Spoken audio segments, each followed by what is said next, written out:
அனைத்து தமிழ்ச் சொந்தங்களுக்கும் என் நெஞ்சார்ந்த வணக்கங்கள். சிம்மராசி.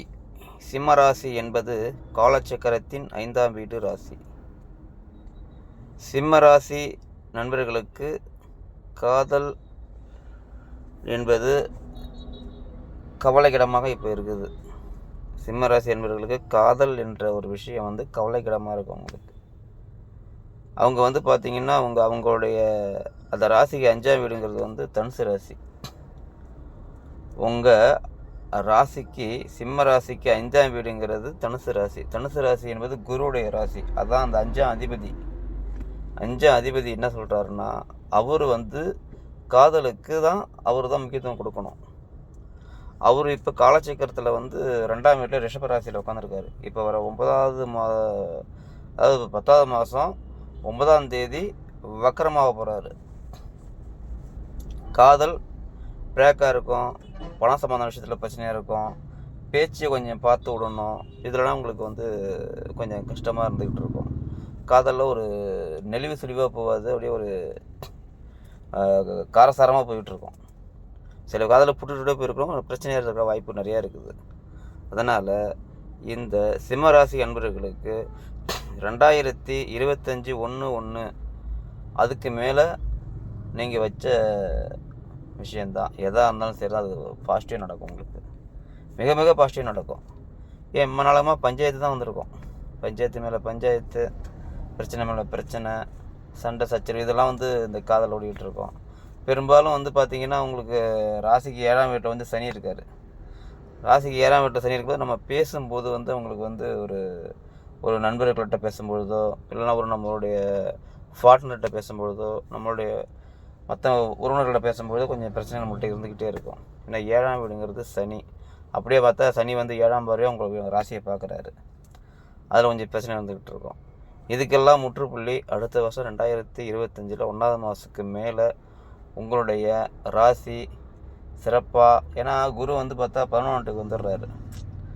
அதாவது 5ஆம் வீட்டு ராசி தனுசு ராசி குருங்கிறது உங்கள் வீட்டுக்கு 11ஆம் வீட்டுக்கு வந்துடுறாரு. அதாவது மிதுன வீட்டுக்கு வந்துடுறாரு. மிதுன வீட்டுக்கு வரும்பொழுது காதல் மன்னன் யாருன்னு பார்த்தீங்கன்னா புதன் தான். அவருக்கு பேர் காதல் மன்னன். புதன் என்பவர் ஒரு கிரகத்துக்கு காதல் மன்னன். அங்கே வரும்பொழுது அது கொஞ்சம் பாசிட்டிவாக இருக்கும். வேறு மேலே அது நல்லாயிருக்கும். வருங்காலத்தில் நீங்கள் இந்த காதல் மேலே ஒரு விஷயத்து மேலே ஒரு நமக்கு வாய்ப்பு எப்போதும் நல்லாயிருக்கும். அதனால் இப்போ உள்ள நிலைமையை பார்த்து நம்ம கொஞ்சம் இதாகணும். மேலும் மேலும் வளர்ச்சி உண்டாகும். எல்லா விஷயத்துலையும் ஒரே மாதிரியாக யோசிக்க வேணாம்.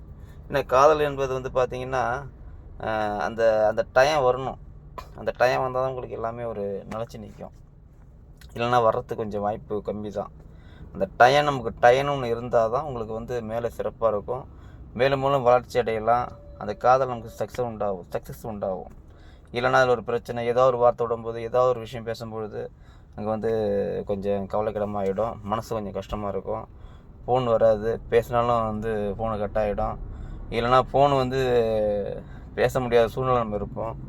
இப்படி நிறைய விஷயங்கள் அங்கே போய்கிட்டே இருக்கும். அதனால் ராசி அதிபதி சூரியன், ராசிக்கு 5ஆம் வீடுங்கிறது குரு.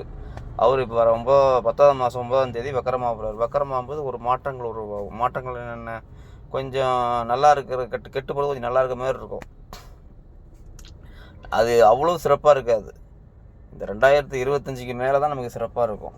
அதனால் கவனங்கள், உறவுகளை கவனமாக இருக்கணும், நண்பர்கள்ட்ட கவனமாக இருக்கணும், பேச்சில் கவனமாக இருக்கணும்.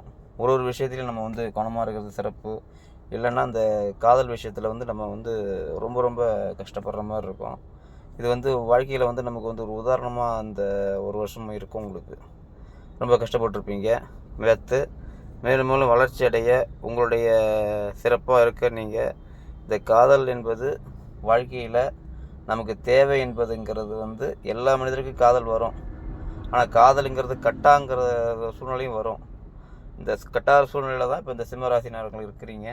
ஆனால் சிம்மராசி என்பவர்களுக்கு வர 2025க்கு மேலே மேலும் மேலும் மேலும் மேலும் வளர்ச்சி உண்டாகும். அதாவது அவங்க பேசாதவங்க கூட பேசுவாங்க.